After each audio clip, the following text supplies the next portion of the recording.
There are moments in life when you feel like the whole world is against you, like nobody understands you, like your voice doesn't matter. I had one of those moments, and in my case, I made the worst decision of my life. I was 17, old enough to believe I knew everything and young enough to actually know nothing. It all began with a single sentence, just one line from my mother, and it set everything off. She looked at me and said, "Stop acting like you know everything. You're still just a boy." That's it. That's all she said, but for some reason, it felt like a slap to my pride. Like a challenge to my identity. In that moment, my heart filled with anger, and I snapped. I shouted back without thinking, "Fine. If I'm just a boy to you, then maybe I shouldn't even be here." I remember the look on her face, not angry, just tired. She tried to de-escalate, saying softly, "Sit down, you're overreacting." But I was already too deep into my emotions, too far gone. I had convinced myself I was being disrespected, that I deserved more, and that I needed to prove something, so I did something incredibly stupid. I walked out. No phone, no money, not even a jacket, just my ego, my anger, and a delusion of independence. At first, I felt powerful, free. Like I had broken out of a cage. The night air felt fresh, the stars seemed brighter. I imagined myself as the hero of my own dramatic movie, misunderstood, rebellious, on a journey to prove everyone wrong. I walked without any real direction, letting my feet decide where to go. But after an hour, that rush of adrenaline wore off. The cold started to bite through my clothes, my stomach rumbled with hunger. The streets, once exciting, now looked threatening. Groups of people passed by me, some looked at me too long. I got nervous. I crossed the street, twice.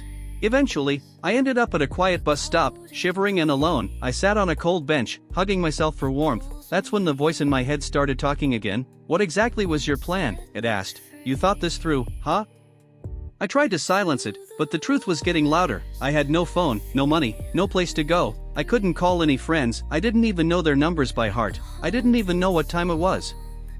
A while later, an old man sat next to me on the bench. He looked at me with gentle eyes, not judging, just observing. He asked, "You all right, son?" I lied immediately. "Yeah, just waiting for a friend," I said, trying to sound casual. He nodded and said something that froze me. "I ran away from home when I was about your age," he said. "Thought I was proving something, thought I was a man. Ended up sleeping on cold benches for 3 days. When I got back, my mother was in the hospital from stress. That was the first and last time I ran." Then he looked ahead, silent. A few minutes later, he stood up and left, just like that. But those words, they stayed with me. They hit me in a way that nothing else had that night. I suddenly thought about my mom, her tired hands, her eyes, always full of worry, the way she'd pack my lunch, or wait up when I was late. Sure, she yelled, sure, she was strict, but she never left. She never gave up on me, and I had walked away from her, over one sentence, a sentence she probably didn't even mean the way I took it. By now the sky was changing, the deep black of night was giving way to soft gray, the city was slowly waking up, and so was I, waking up to the realization that I wasn't brave, I wasn't making a statement, I was just scared, proud, and stupid. I stood up, stretched my aching legs, and began the long walk home. I didn't know what to expect when I got there. I thought maybe the door would be locked, maybe she wouldn't speak to me, maybe she'd yell or cry. I deserved all of it, but when I got home, the door was slightly open. I walked in, heart pounding. My mother was in the kitchen, making tea. She looked up, saw me, and for a second, we both just stared. I saw a flash of so many emotions in her eyes: anger, relief, exhaustion, love, but all she said was, "You must be hungry, want parathas?"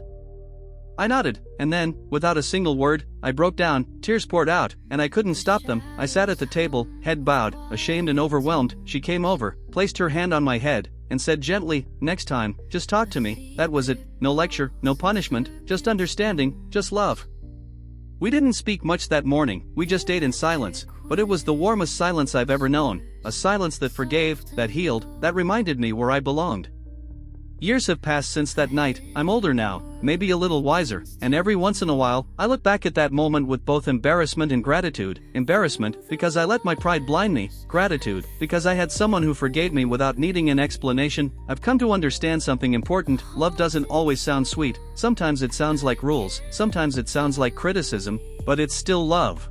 And ego is dangerous. It's loud. It tells you that you're right, even when you're not. It makes you see kindness as control, and concern as insult. It pushes you away from people who care about you. That night, my ego told me I was a man. But the truth is, real men admit when they're wrong. Real strength is not in walking away, it's in staying, listening, and growing. After that night, I started noticing little things more, like how my mom always waited till I finished eating before she did. or how she folded my laundry exactly the way I liked, or how she never told me, but always prayed for me. These tiny acts were her love language, subtle, quiet, and unconditional. I never ran away again, not just because I learned my lesson, but because I understood something deeper. Homes aren't perfect, families aren't always soft or gentle, but that doesn't mean they don't love you. Sometimes the harshest words come from the ones who care the most, and sometimes, the ones who nag you every day are the ones who would give up everything for you.